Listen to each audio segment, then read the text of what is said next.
So this friend of mine and his old lady came down from up north to pick up their brand new car. Well, he bought himself a convertible, brand new one, right? So they go down to the dealership, they pick it up, and then they go down to the West End, and they pull up in front of the Starbucks and stuff, and they park it there, and go into Starbucks, and they sit outside, like, and have a cigarette and coffee and look at their fancy car.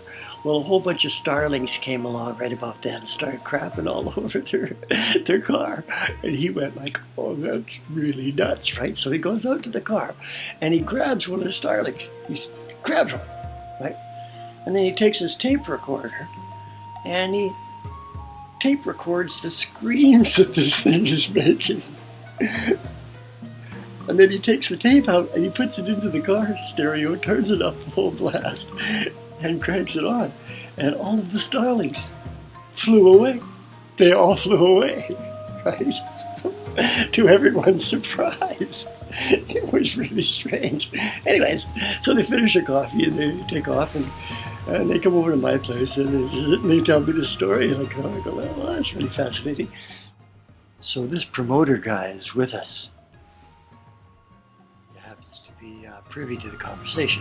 Anyway, he picks up on this whole thing and he goes out and he gets himself the tape. He buys the tape off them. And then he goes over to Richmond where all the birds are. And he goes up and down the street knocking on people's doors and saying like, you want me to get rid of the starlings? It'll cost you $5. Right? So he collects $5 from everybody, both sides of the streets, and then he just cranks the thing into the stereo, turns it up full blast, and all the starlings take off, right? And he and his girlfriend follow them around so they can do it again later on in the afternoon. And they make about $200 that day.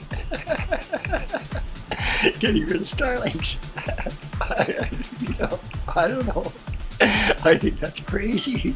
So they decide they're going to crash on the couch for the night, okay? So they park their car across the street underneath this whole bunch of trees.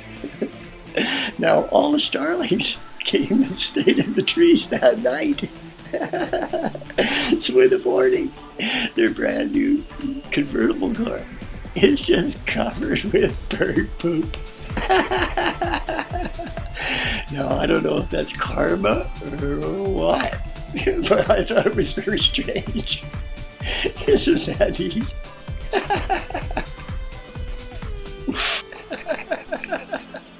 Getting rid of starlings.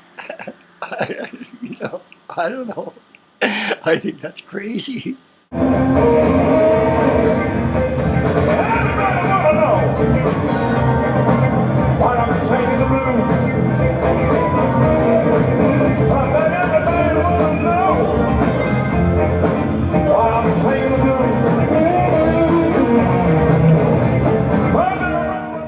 So the Dalai Lama goes into a Wendy's and he says, "Make me one with everything."